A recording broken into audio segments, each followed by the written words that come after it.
Gracias por acompañarnos. Un gusto, gracias. Primera vez en el programa, un gusto acompañarlos. Saludos a la teleaudiencia. Muchas gracias. Gracias por la invitación. Murro, bueno, comencemos por la educación, que es algo que comenzó ayer, además la huelga, las movilizaciones, la ocupación. Usted dijo que le parece que esta no es la manera de luchar por un presupuesto. Bueno, a ver, me estaba refiriendo específicamente a la ocupación del Codicen.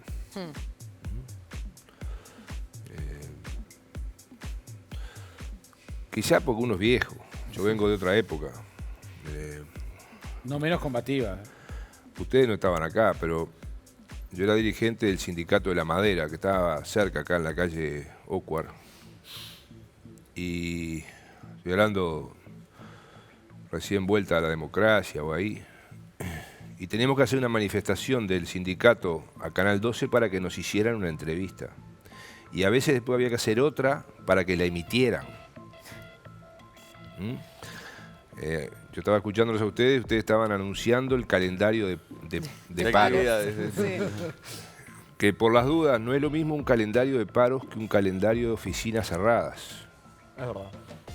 Porque a veces se dice, va a estar cerrado hoy tal cosa, tal otra. No, una cosa es el paro. Sí, claro. Otra cosa es si hay o no actividad en esa dependencia pública.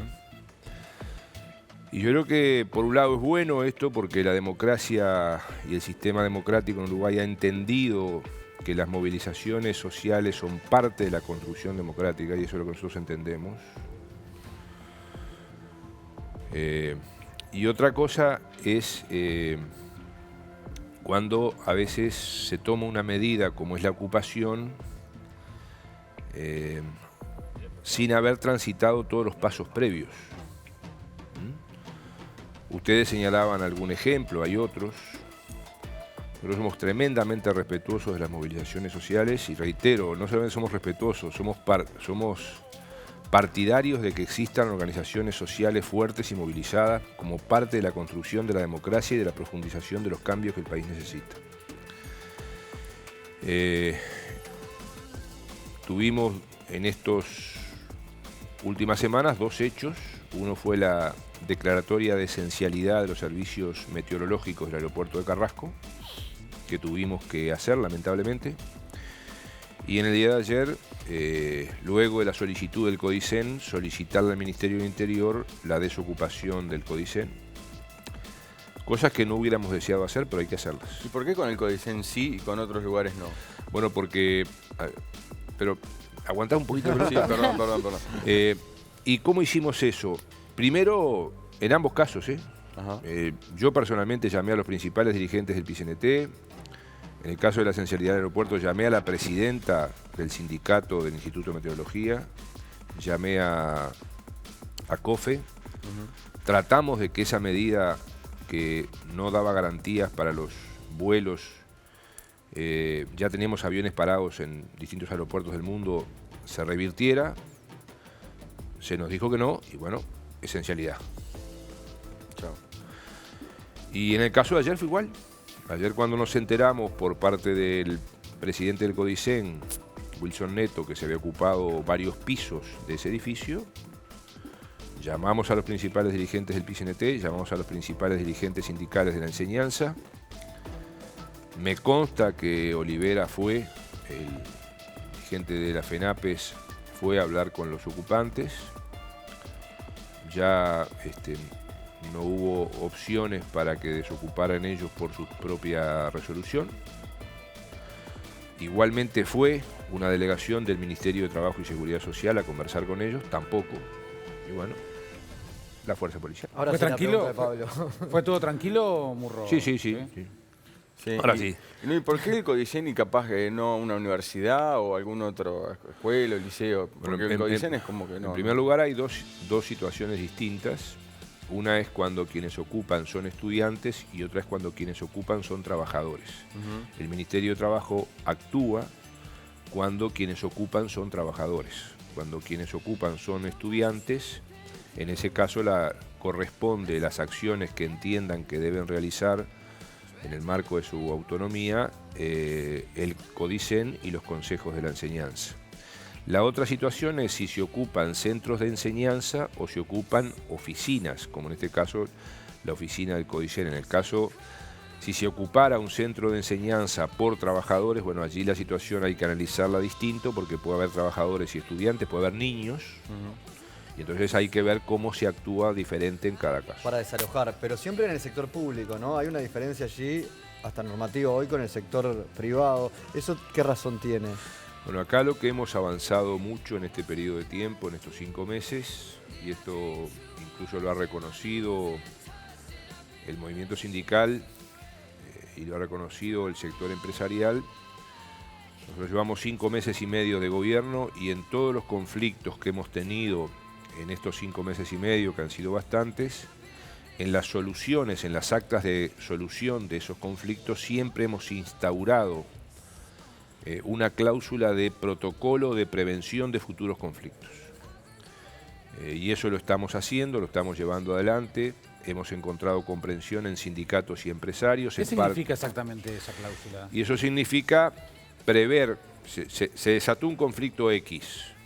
Bueno, prever para una futura instancia que existan tanto de los trabajadores como de las empresas instancias de negociación ante situaciones que los involucren a los dos.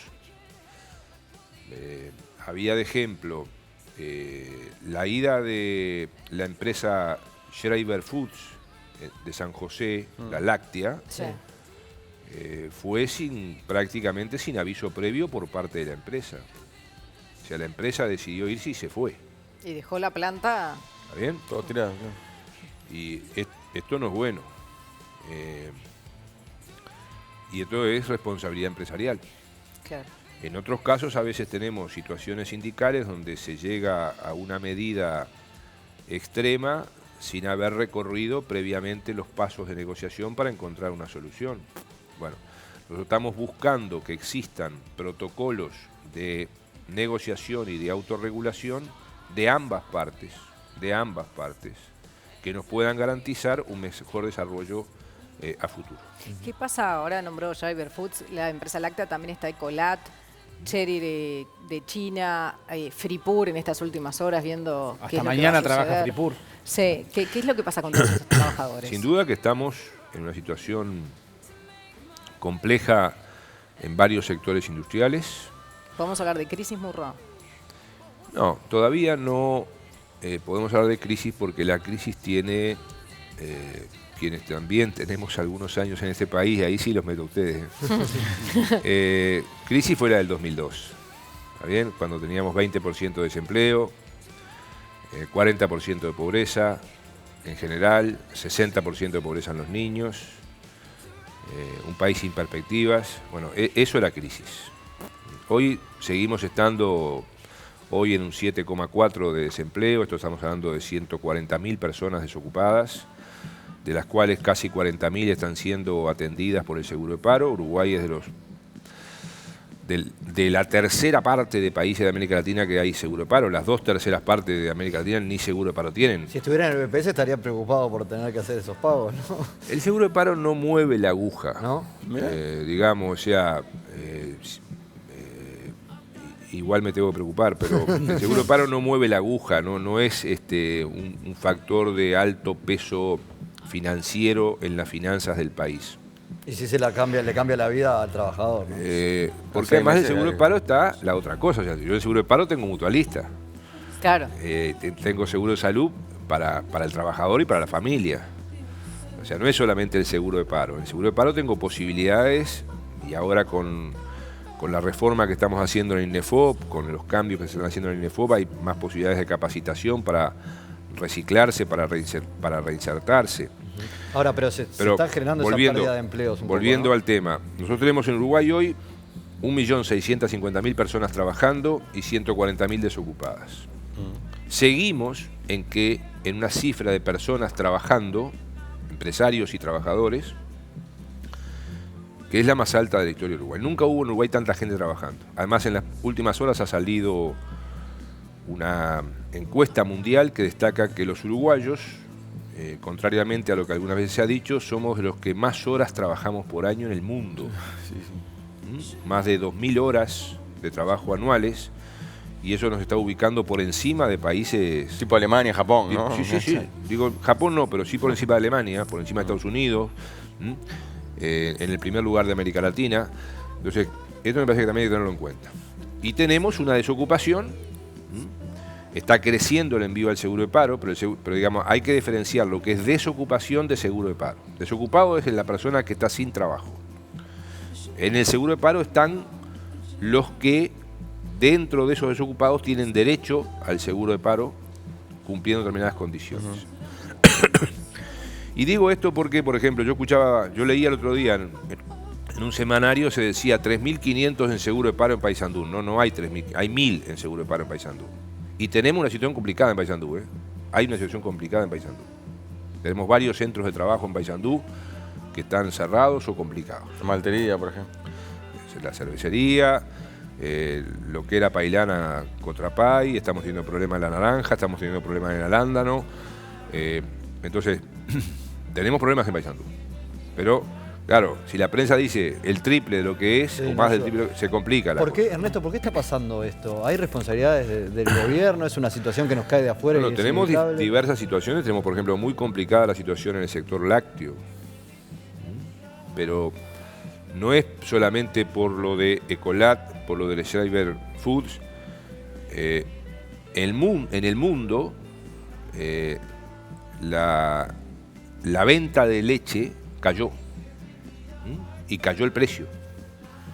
China tiene un gran acopio de leche, es uno de los principales consumidores del mundo, pero China sigue consumiendo todavía menos leche por habitante que la que recomiendan las Naciones Unidas.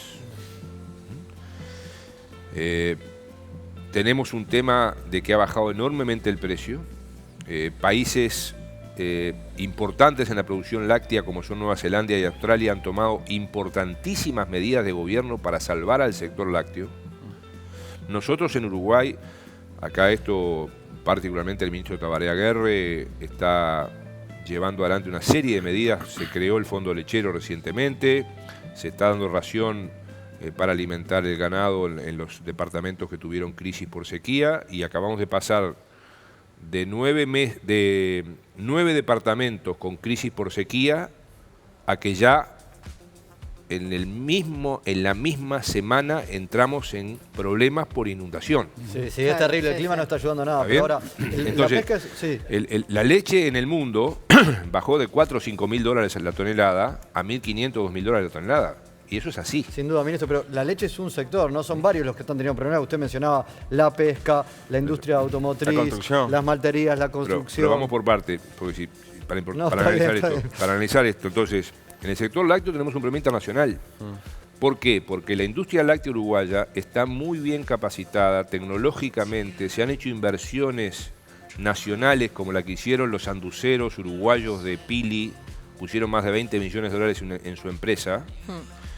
Tenemos inversiones internacionales porque es cierto, se fue Schreiber y se fue Colat, pero está viniendo una de las principales empresas de leche del mundo, Lactalis, al Uruguay. Y se está instalando y va a abrir plantas. Entonces, ¿por qué? Porque la lechería tiene futuro, porque el mundo tiene que aumentar el consumo de leche y de proteínas. Estamos en una crisis coyuntural que ya ha tenido en otras épocas el sector lácteo. En la pesca, ¿qué nos está pasando? Se nos cerró el principal mercado de exportación uruguaya de pesca, que es Nigeria. Nigeria está en una grave crisis económica. El 1 de julio Nigeria decidió suspender la importación de 41 productos del mundo, entre ellos el pescado. Tenemos abarrotadas las cámaras de pescado, un pescado especial además, porque en general es corvina sucia, como le decimos acá, con las vísceras, congelada, y no se está pudiendo exportar porque el 1 de julio Nigeria decidió. Entonces, hay una serie de factores internacionales que están incidiendo en este tipo de cuestiones. ¿Para que cierre Fripur? No. Eso afecta a otras industrias pesqueras. Esto está afectando a otras industrias pesqueras. En el caso de Fripur, la situación es distinta. Fripur cierra por endeudamiento. Y acá yo quiero destacar, si el Estado no hubiera hecho lo que estuvo haciendo el Estado en estos últimos años, Fripur hubiera cerrado mucho antes. Fripur se aguantó hasta esta semana, entre otras cosas por la ayuda del Estado. Yo, siendo presidente del BPS, refinanciamos deudas con esta empresa para que tratara de seguir produciendo, logrando que pagara, que fuera pagando y refinanciando deudas de la empresa con BPS para tratar de mantener esa fuente de trabajo. ¿Un trato especial? No. Como hicieron en base a las leyes vigentes, como hicieron otros organismos del Estado. Pero reitero, esta situación, este golpe tremendo que tenemos hoy de Fripur, lo hubiéramos tenido mucho antes si el Estado no hubiera ayudado a ese tipo de cosas. Por eso quiero destacar estos aspectos. Por lo tanto, estamos en una situación compleja de diversos aspectos. Claro, la Fripur construcción se puede ha descendido. autogestionar, ¿hay alguna solución? Acá tenemos la posibilidad de que a partir de que ahora entra en el proceso donde el estudio Rueda Badí Pereira pasa de ser interventor a ser síndico, se desplazan las autoridades, los dueños de Fripur, se los desplaza y ellos pasan a administrar la empresa. Hay un detalle que fue el que yo les mencioné a los trabajadores, porque cuando a mí me llama la empresa el martes pasado y me dice queremos una reunión porque vamos a cerrar, yo los recibo y ya previamente a recibirlo, sabiendo que esa iba a ser la noticia, cité inmediatamente al sindicato para que el sindicato tuviera de primera mano y rápidamente la información de lo que iba a pasar. Y allí es que la empresa me dice, nosotros estamos, me lo dice la empresa, estamos dispuestos a ceder la empresa a los trabajadores. Y se los informo porque me parecía que era un deber informar una decisión de la empresa. Ante eso estamos trabajando para ver cómo entre tanto se produce este proceso de transición de la empresa. Yo quiero llamarlo transición con la esperanza de que aparezca un inversor, de que aparezca una alternativa. Puede ser una alternativa global para la empresa, pueden ser alternativas parciales, porque esta empresa tiene varias cosas, tiene 16 barcos, tiene una planta de fabricación de hielo. ¿Es el gobierno quien busca ese inversor? El gobierno ya lo ha buscado, ya en el periodo anterior del presidente Mujica, el gobierno salió a buscar compradores, negocios que lamentablemente no se pudieron concretar. Pero el gobierno ayuda. A ver, y en esto quiero destacar, ante esta descripción breve que he hecho de situaciones críticas en general por situaciones internacionales o en este caso por situación de una empresa, por ejemplo, no es lo mismo si no se hubiera resuelto hacer 12.000 millones de dólares en inversiones de infraestructura que si no se hubiera resuelto, cosa que el gobierno hizo y anunció días pasados el propio presidente de la República. Lo que se hizo con Venezuela, de lo cual me gustaría hablar porque teníamos una situación. Uruguay le debía a Venezuela unos 400 millones de dólares en petróleo. Se negocia con Venezuela y se logra rebajar esa deuda a 267 millones de dólares. Hoy se estaría aprobando la ley en el Parlamento para ese negocio, en el Senado. Pero además de eso, el Uruguay decide, como política de Estado, como política pública, canjear deuda del Estado por venta de productos de empresarios privados a Venezuela. Y yo destaco esto porque ¿qué se hacía antes? Y bueno, salgan ustedes a buscar mercados, se le decía a los empresarios, a los exportadores. Salgan ustedes a buscar dónde venden pollo, dónde venden queso, dónde venden leche en polvo, dónde venden soja, dónde venden arroz. No, el gobierno no hizo eso. El presidente de la República llamó al presidente Maduro y le dijo, tenemos que arreglar esto. Y se canjea deuda del Estado, deuda de ANCAP, por venta, y la venta ni más ni menos que unos 300 millones de dólares este año por unas 250.000 toneladas de productos agrícolas, pero además va el ministro a guerra a Venezuela con empresarios uruguayos a concretar los negocios como fue hace 10 días. Entonces, yo destaco esto porque no se dejó al libre mercado a que se arreglaran como pudieran los productores de pollo. Por ejemplo, yo estuve el viernes en la zona de Ruta 7, allí en el Santoral, hablando con productores de pollos que tuvieron una oportunidad de estar vendiendo pollos a Venezuela que si no, no sabían qué iban a hacer con ellos. De leche en polvo y de quesos, y esto no involucra solamente a Conaprol, involucra a otras empresas y a otras cooperativas, de vender leche en polvo y quesos que si no, no se podían vender. La venta de toneladas de arroz con cáscara y sin cáscara, la venta de soja. O sea, el Estado dio una mano fuerte interviniendo y no dejando, como se hizo muchas veces, al libre mercado que cada uno se arreglara. Porque esto es protección de los empresarios uruguayos y protección de los trabajadores uruguayos. Muy bien, Ernesto Murro, muchísimas gracias por acompañarnos. Déjenme pasar un aviso. A ver, pase. Mañana, Día de la Trabajadora Doméstica, no laborable y pago. Ayer, un acto precioso, yo creo que único en el mundo, donde estaba el sindicato de Trabajadores Domésticas, la Liga de Amas de Casa que representa a los empleadores, la Organización Internacional del Trabajo, la Organización de Naciones Unidas, tripartita, empresarios, trabajadores y gobiernos, representada, el Ministerio de Desarrollo Social, el Ministerio de Trabajo, el BPS, anunciando y promoviendo estas cosas. En un sector que se ha avanzado mucho, Uruguay tiene en esto un reconocimiento internacional por lo que se ha hecho, falta mucho por avanzar. Pero, por ejemplo, el salario de las trabajadoras domésticas creció 2,5 veces más que lo que creció el salario en general. La afiliación a la seguridad social, los derechos que adquieren de seguro de paro, de salud, de jubilaciones. Así que desde allá las felicitaciones a las trabajadoras domésticas. Hay mucho por hacer porque todavía seguimos teniendo un 48% de trabajadoras domésticas no afiliadas a la seguridad social. Así que de mi parte un mensaje especial a aquellos que tienen responsabilidades, a gente que sabe lo que son cumplir las normas. Porque muchas veces nos pasa que gente que tiene responsabilidades, que tiene cargos públicos o privados, a veces la trabajadora doméstica que trabaja en su casa no está registrada. Exacto, está en negro, como decíamos antes. Bueno, digamos, no está registrada. Gracias, Murro, por acompañarnos. Que pase bien. Momento de tanda, ya venimos.